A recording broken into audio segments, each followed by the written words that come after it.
Bismillahirrahmanirrahim. Assalamualaikum warahmatullahi wabarakatuh. Alhamdulillahi rabbil alamin. Wassalatu wassalamu ala rasulillah Sayyidina Muhammad ibn Abdullah wa ala alihi wa sahbihi wa sallam. Allahumma salli ala Sayyidina Muhammad al-Fatih lima ubliga wal khatim lima sabaga nasiril haqi bil haq wal hadi ila siratikal mustaqim wa ala alihi wa sahbihi haqqi qadri wa miqdaril azim, amma ba'd. Alhamdulillah, pada hari ini kita masih diberikan oleh Allah Subhanahu wa taala nikmat imanul Islam sehingga kita bisa bermuajah walaupun hanya lewat YouTube. Salawat serta salam tidak lupa kita sampaikan kepada junjungan Nabi kita Muhammad sallallahu alaihi wa alihi wa sahbihi wasallam. Pada kesempatan ini saya akan membacakan satu hadis daripada hadis Nabi sallallahu alaihi wasallam tentang apa yang kita kerjakan di dunia.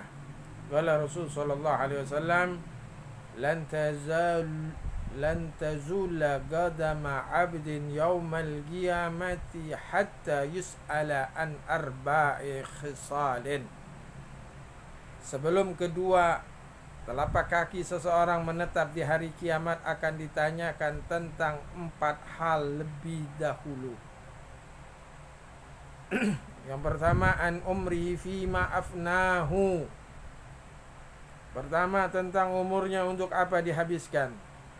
Allah Subhanahu wa taala memberikan kita umur, apa yang kita gunakan umur kita? Apakah untuk taat kepada Allah Subhanahu wa taala, apa untuk bermaksiat kepada Allah Subhanahu wa taala? Padahal Allah Subhanahu wa taala ciptakan kita ini di dunia ini adalah untuk beribadah kepada Allah Subhanahu wa taala. Wa ma khalaqtul jinna wal insa illa liya'budun. Tidak kami ciptakan jin dan manusia hanya untuk beribadah kepada Allah Subhanahu wa taala. Nah, umur ini kita gunakan buat apa? Untuk beribadah sama Allah atau untuk bermaksiat kepada Allah Subhanahu wa taala. Nah, ini kita renungkan buat diri kita pribadi sekarang ini. Apa yang kita kerjakan dengan umur? Karena umur ini ra'sul mal. Umur ini adalah sangat berharga. Sangat-sangat berharga. Karena kalau sudah tidak ada umur, kita tidak lagi bisa beribadah kepada Allah Subhanahu wa taala. Oleh karena itu, pergunakan umur kita untuk beribadah kepada Allah Subhanahu wa taala. Kemudian wa an syababihi fima ablahu. Yang kedua, tentang masa mudanya untuk apa dipergunakan. Apakah untuk bermaksiat sama Allah Subhanahu wa taala, untuk beribadah sama Allah Subhanahu wa taala? Kadang orang mengatakan masa muda ini kita bersenang-senang. Nanti kalau udah tua baru kita taubat sama Allah Subhanahu wa taala. Karena mati enggak ada yang tahu. Mati enggak ada yang tahu. Idza ja'a ajaluhum la yastakhiruna as-sa'a wa la yastaqdimun. Kalau sudah datang mati nggak bisa diundur, nggak bisa dimajuin. Nah, makanya gunakan waktu kita, masa muda kita. Contoh, ketika kita lagi masa muda kita, masya Allah ibadah, rajin ibadah sama Allah Subhanahu wa taala. Ketika sholat tahajud kita dan lain sebagainya, kemudian kita dijadikan sama Allah, dikasih oleh Allah penyakit, kita nggak bisa sholat tahajud, kita nggak dapat pahalanya karena kita sering melakukan perbuatan yang beribadah kepada Allah Subhanahu wa taala. Makanya apa? Iktanim khamsan qablal khamsin. Pergunakan waktu yang 5 sebelum datang yang 5. Apa? Syababak qablal haramik. Gunakan waktu yang masa mudamu sebelum datang masa tuamu. Lagi masa tua masih udah enggak ada kekuatan. Lagi muda, masya Allah, ibadah masih kuat. Semuanya ibadah, sholatnya, puasanya dan lain sebagainya, gunakan semuanya untuk beribadah kepada Allah Subhanahu wa taala. Kalau sudah tua enggak bisa, udah lemah. Kemudian yang ketiga, wa an malihi min aina iktasabuhu wa fima anfaqahu. Yang ketiga, tentang hartanya, dari mana ia peroleh dan untuk apa dibelanjakan. Kalau kita dapatnya dari yang haram, kita gunakan buat yang halal, nyumbang masjid, nggak bisa. Dikatakan kalau kita dapat yang haram hartanya, kemudian kita sumbangin ke masjid, ya sama aja kita kayak nyuci baju dengan air kencing, nggak bakal bersih.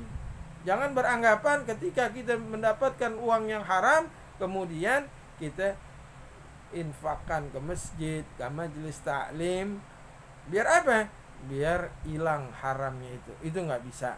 Oleh karena itu, cari rizki yang halal, cari rizki yang diridhai oleh Allah Subhanahu wa ta'ala. Lebih baik kita menahan kelaparan daripada kita mendapatkan sesuatu yang haram yang masuk ke dalam perut kita. Sebagaimana dikatakan, man akala al-halala ata'at jawarihu sya'a am abah, wa man akala al-harama asa'at jawarihu sya'a am abah. Barang siapa yang makan yang halal, maka seluruh anggota tubuhnya pasti taat kepada Allah Subhanahu wa ta'ala, mau tidak mau.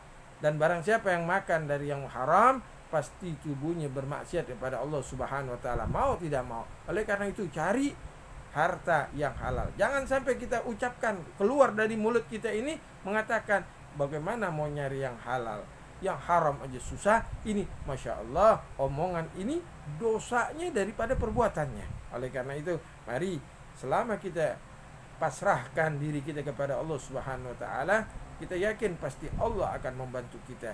Wa ma min dabatin fil ardi illa 'ala Allah rizquha. Yang melata di muka bumi ini pasti rizkinya dijamin oleh Allah Subhanahu wa ta'ala.